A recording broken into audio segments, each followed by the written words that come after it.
Good afternoon, the Honorable Chief Justice, the Deputy Chief Justice, my lords and my lady, Justices of the Supreme Court. My name is Esther Angawa. I'm led by Mr. Nelson Harvey for the first to the fifth respondents. ETOPS. ETOPS. A few days ago, Mr. Harvey told me a plane cannot fly with one engine. I didn't take his word for it. He's not a pilot. So I conferred with Captain Wicks Rabach, a military army captain, and now a commercial airline captain for more than 10 years. He laughed. He said,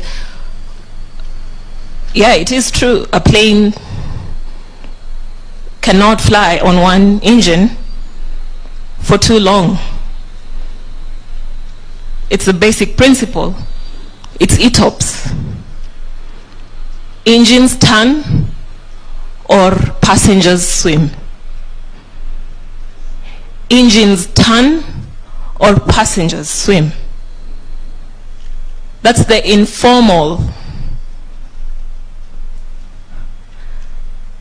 for extended range twin engine operational performance standards in airline lingo.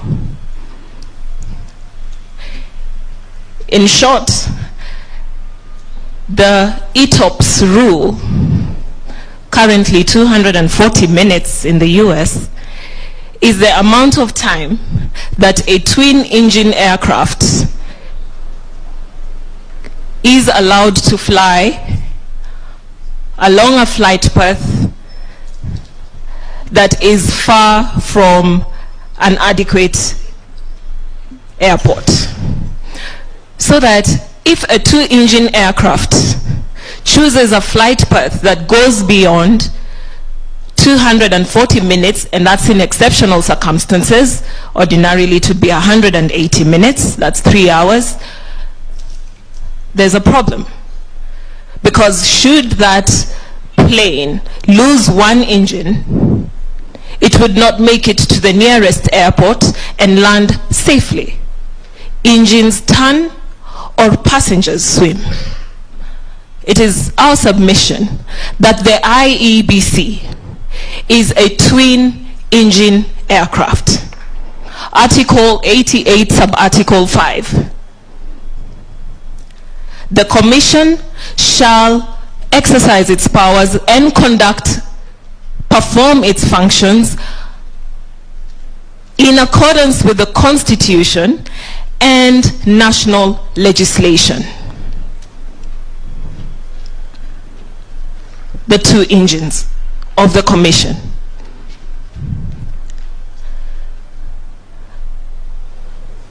In the interest of time, my lords and my ladies, I know you have read and you will continue to read. I will not spend as much time on all the decisions that have been cited to you. But I would like us to use this basic airline principle to understand why this honorable court must interpret Article 88 and Article 250 sub-article 1 in the manner they were interpreted by the Superior Court and the High Court, and not in the manner suggested by the Commission. Composition of the IBC is at least 3, a maximum of 9. Composition defined in the Chambers Dictionary thus: composition, the act or act of composing, compose, to form by putting together or being together, to set in order or at rest.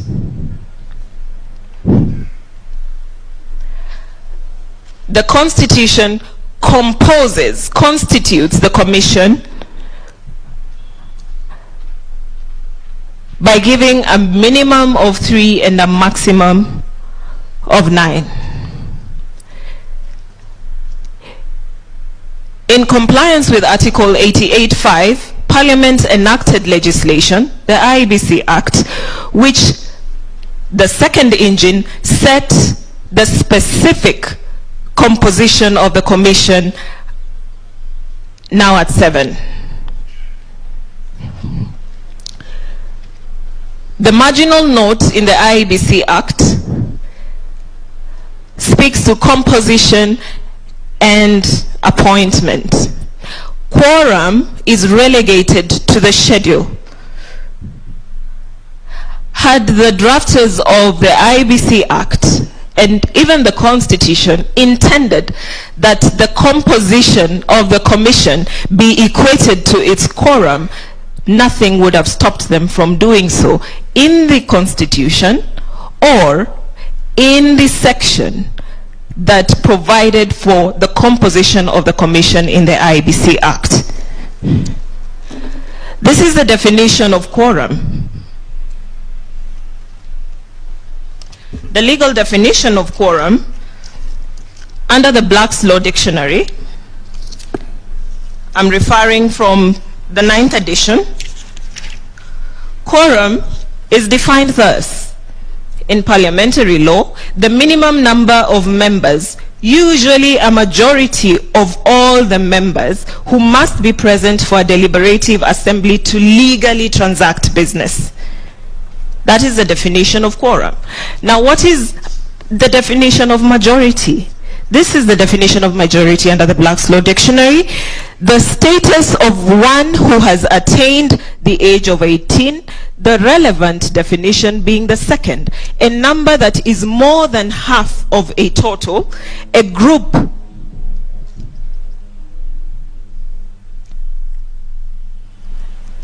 of more than 50%. A majority always refers to more than half of some defined or assumed set. So that if this court were to be convinced to follow the request by Professor Githumuigai that where the paragraph on quorum is deleted, we must go back to the Constitution and rely only on the Constitution, our one engine for the Commission, because the second engine has failed.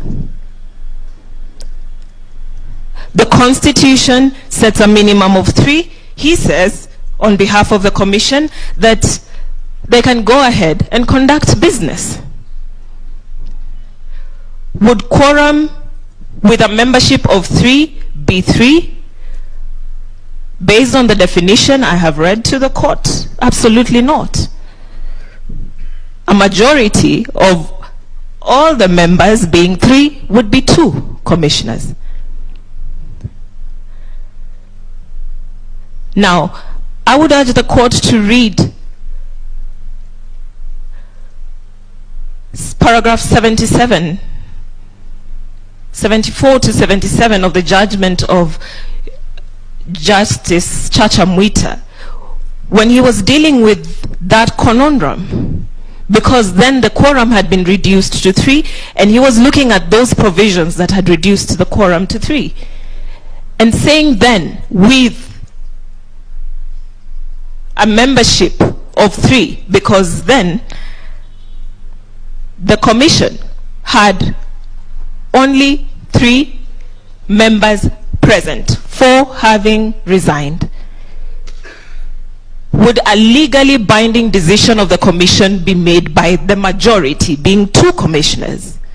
And what effect would that have on the performance of the Commission in its objects as stated in the Constitution and in the IEBC Act Section 3, subsection C, 31C. And the basis of the judge in holding that that amendment reducing quorum to 3 was unconstitutional, and a similar amendment to paragraph 7, which said that should the commission fail to reach a unanimous decision, then the decision of a majority of the members present and voting would bind the commission, which paragraph was also deleted.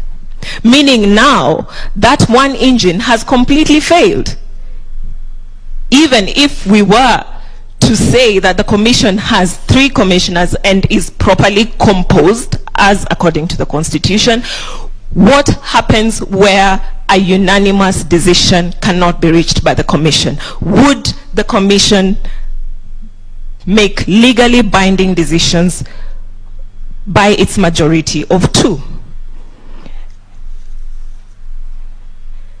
Justice Okwany saved the commission, qualifying the reason for doing so by creating a dichotomy between what she considered a policy issue and routine administrative issues that the commission that did not need commissioners to make decisions based upon. And that is the only reason that the judge gave for allowing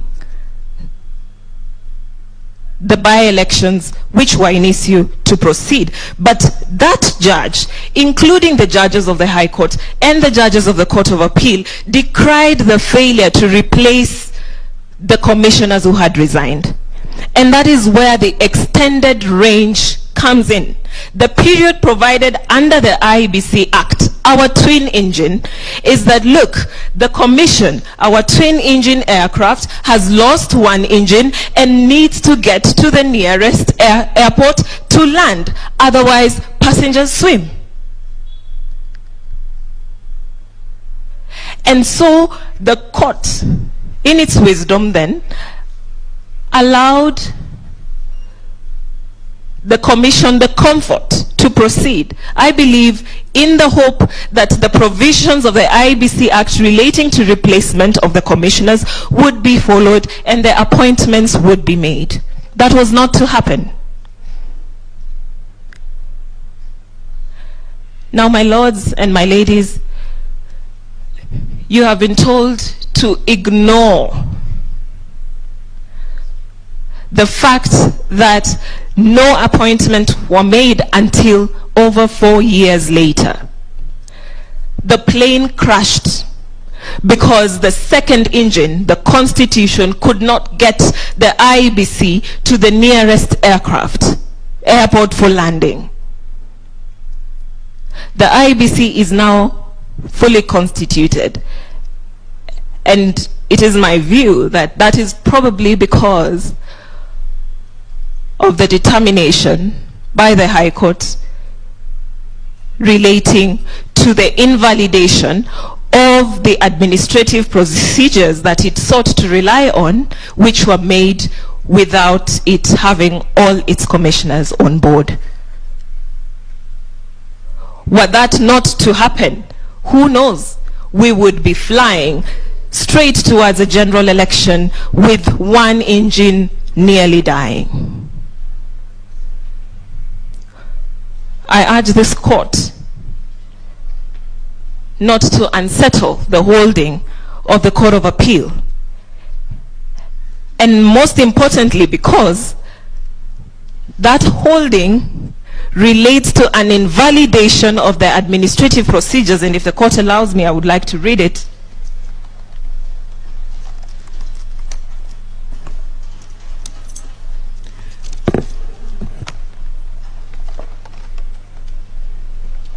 This is what the holding of the High Court was. a declaration is hereby made that the administrative procedures for the verification of signatures in support of constitutional amendment referendum made by the Independent Electoral and Boundaries Commission are illegal, null and void because they were made without quorum, in the absence of legal authority and in violation of Article 94 of the Constitution and Sections 5, 6 and 11 of the Statutory Instruments Act 2013. Uphold that declaration, my lords and my ladies.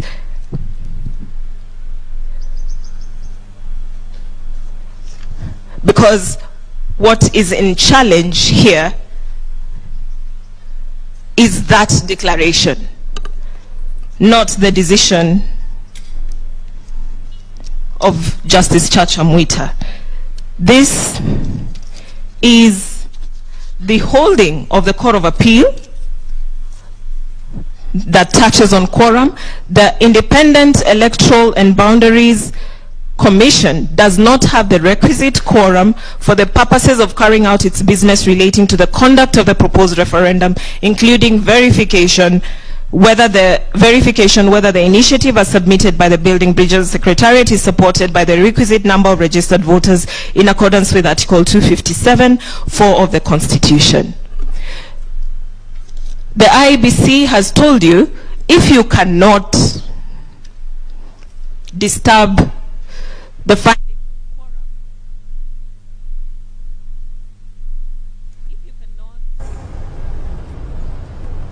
if you cannot disturb the findings on quorum, then please circumscribe all the actions by the Commission prior to the making of the determination by the Court of Appeal. With all due respect, my ladies and my lords, we do not know what those actions are.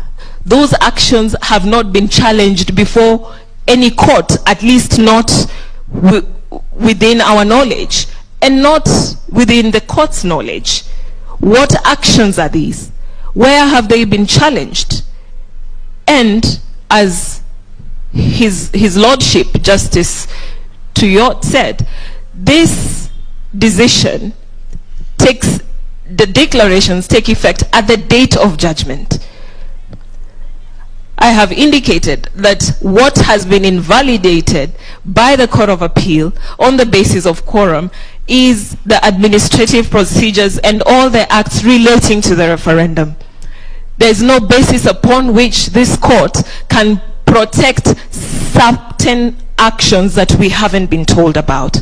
I urge you dismiss the appeals by the first and second appellant. Thank you for your submissions. We'll move now to the next set of the respondents.